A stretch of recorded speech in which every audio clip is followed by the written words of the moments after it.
भूधराधर शोभितम् आदिगोचर जानकी वर मंत्र साधन साधितम् त्राहि मंहर भावितम् हे शिवापति पार्वती पति त्राहि मां भवसागरम्। ओं नमः शिवाय। आमे माने प्रभुंकर कथा श्रवण करुचे सदाशिव भगवान समस्तंकर कल्याणकारी जो कथा से कथा को आमे श्रवण करी निश्चित भाव में साजुज्य मुक्ति को प्राप्ति करवा एथिरे तिड़े मात्र संदेह नहीं। जो कथा आमे आगरू धारावाहिक भाव में शुणी आसीचे भगवान शंकरंकर दिव्य लीलार कथा आमे द्वादश ज्योतिर्लिंग मानकर कथा शुणिले पूर्ववर्ती अध्याय रे आमे शुणिथिले जे प्रभु केमती ज्योतिस्तंभ रूप में लिंग रूप में प्रतिष्ठित हेले। वर्तमान आमे जो आगू कथा शुणिबा ताहा होची रुद्र संहितार कथा। आमे जेमिति अन्य पुराण मानकर विभिन्न प्रकार विभाग देखू जेमिति रामायण रे आमे 7टी कांड देखू जेमिति रामायण रे आमे 7टी कांड देखू जेमिति भागवत रे अध्याय मानकु देखू जेमिति महाभारत रे पर्व रही जमीती आपणकर भगवत गीतार सर्ग मान रही सेमिति शिव पुराण कथा जितेबाला आम शुणु से विभिन्न प्रकार संहिता कहुए। वर्तमान आम जो कथा शुणा ताहा हूँ रुद्र संहितार सृष्टि खंडर कथा आम यू आरंभ करवा। ए खंडरे जो कथा वर्णना करा जायछि ताहार वक्ता श्रोता अछंती वक्ता होचंती सुतमुनि एवं श्रोता होचंती ऋषिगण माने प्रत्येक पुराण रे एभली भाव में श्रोता वक्ता थांती। श्रोता वक्ता ज्ञान निधि कथा राम के गूढ़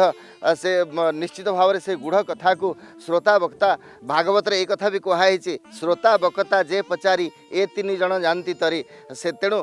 निश्चित भाव में प्रत्येक राम पुराण कथा प्रत्येक शास्त्र कथा निश्चित भाव में जड़े वक्ता थांती एवं किसी श्रोता थांती। ए पुराण रे मध्य ठीक से भाव में सुतमुनि कहउचंती एवं अन्यान्य ऋषिगण माने शुणुचंती तद्विधि प्रणिपातेन परिप्रश्नेन सेवया उपदेख्यन्ति ते ज्ञानम ज्ञानिनः तत्त्वदर्शिनः। आज समस्त ऋषि माने सुतमुनि को पचारुचंती हे मुनि आमको टिके शिवपुराण कथा कहतु शिवंकर कथा कहतु आम टिके शुणा को प्रस्तुत हो बसीचु। यही समय सुतमुनि कहते हे ऋषिगण मु तुम मानक जो शिवपुराण कथा शुणेबी जो कथा कहबी ताहा आगरू ब्रह्मा नारद को कही ब्रह्मा मुखर एक कथा नारद श्रवण करते मुझे कथा को आपण मानक कहवाक जाऊँगी। समस्त ऋषि मैंने चिंता कले जे नारद कौन पाई बसिकी ब्रह्मा पाखर शिवपुराण शुणी कहीं एभली घटना घटला। नारद तो परम ज्ञानी नारद तो दिव्य द्रष्टा नारद तो ये संसार समस्त गुरु समस्त को शास्त्र ज्ञान शिखेवा वाला सी पुणी बसिकी ब्रह्मा पाखर शिवपुराण कौन पाई शुणिले कौन पाई एभली कथा है सी तो नारायण को भल पाती प्रत्येक समय भगवान नारायण को नाम जप करती समस्त ज्ञानर अधिकारी सी बसिकी ब्रह्मा ठार कहीं कथा शुणिले से कथा को कहवाक जाए सुतमुनि कहले जे कौन सी एक समय नारद जितेबाला ए संसार भितर मन जान विचरण करुँच हाथ में वीणा बजे जाऊँच यही समय गंगा कूल गोटे सुंदर परिवेश देखिले गोटे सुंदर जगह देखिले जो जगार पहुँचवा मात्रे तांकर सहजे बाबाजिया लोक गोटे सुंदर परिवेश देखिले से बसी तपस्या करने को भगवान को डाकिया को इच्छा हुए तेणु बसी जाइए बसीगले एवं समाधिस्थ हो गले भगवान को डाकिया को भगवान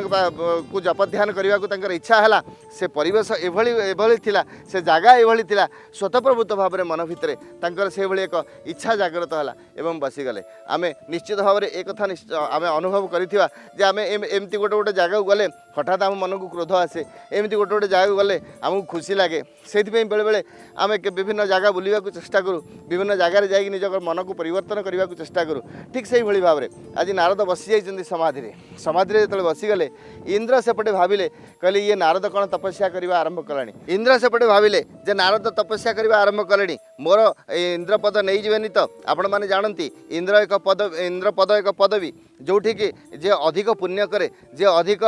पुण्य संचय करे से पद को प्राप्त हुए से ए संसार भितर जी जितेबाला किसी ना कि पुण्य करने को जाए किए यज्ञ करे किए विभिन्न जलाशय प्रति तैयारी करे किए लोक मान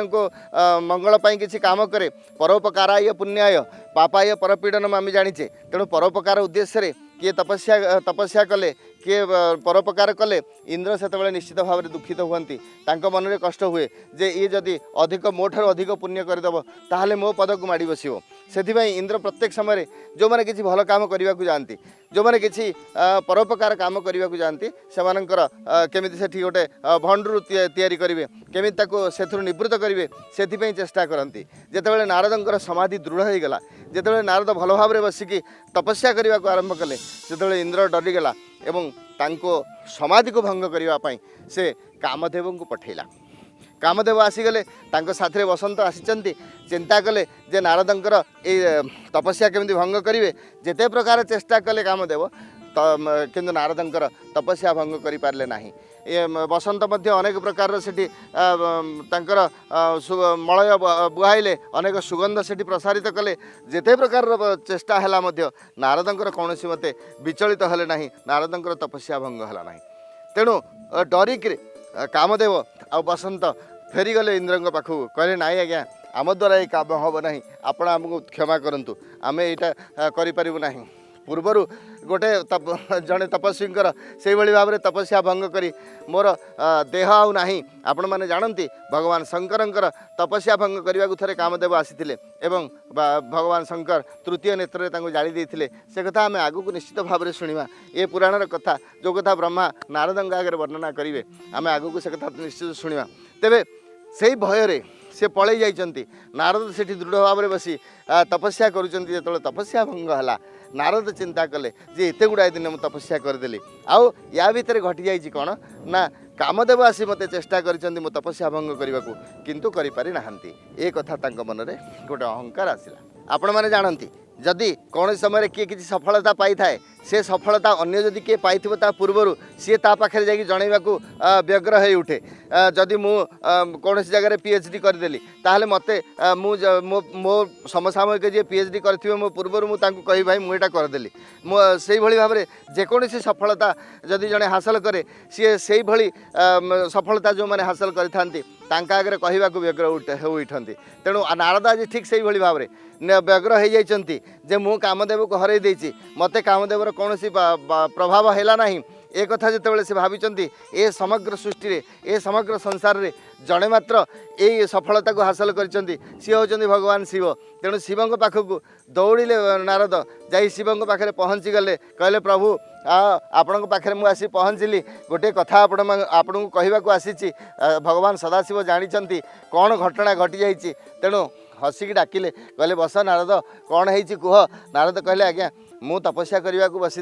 एत दृढ़ भाव में मोर तपस्या है मुझे निष्ठार सहित तपस्या कली एत जोर में मोर समाधि लगिगला जे मुझे जापारे कामदेव आसिले मते जिते प्रकार मो तपस्या विच्युत करने को चेष्टा कले मुझे विच्युत हेली ना टलिली ना आपण भाया मु कामदेव को हरईदेली जिते शिव एक कथा शुणिले कहले नारद तमें गोटे काम कर तमें एक कथा मत कहल किंतु एक कथा संसार आउ क्या कहबनी विशेषकर भगवान नारायण को कहबनी एक कथा जिते उपदेश देते भगवान सदाशिव से नारद मन मन चिंता कले कहले हाँ तमें तो एकमात्र लोक थिल जे संसार रे कामदेव को हरई तेणु मुझे हरईदेली तुम निश्चित भाव में भाव जे ये कथा आउ कहीं न जानतु मोर जो बड़पण निश्चित भाव में नष्ट हो बोधे मत मना कर कथा भावी नारद भगवान सदाशिव पाखर प्रत्यावर्तन कहीं मुझे कहबिनी मुझे निश्चित भाव में कहबी कहीं ना मुझे सफलता को हासिल करी संसार भितर जड़े मात्र व्यक्ति थे आपण तो ये कामदेव को हरई जदि आउ किए हरईदेला ताहले आपण एते विचलित हबार किसी आवश्यकता ना मु कहीं न कहबी मु समस्त को निश्चित भाव में कहबी एत बड़ सफलता मुझे हासिल करी ए संसार भितर एमती किए ना जे कि कामदेव को हरई समस्ते काम काम काम द्वारा बस होती किंतु एकमात्र व्यक्ति आपण थिले मु हूँ द्वितीय व्यक्ति मु कहीं क्या न कहबी यही भाव में मन मन चिंता करी नारद कैलाशपुर बाहरी जाइंट भगवान सदाशिवंकर जो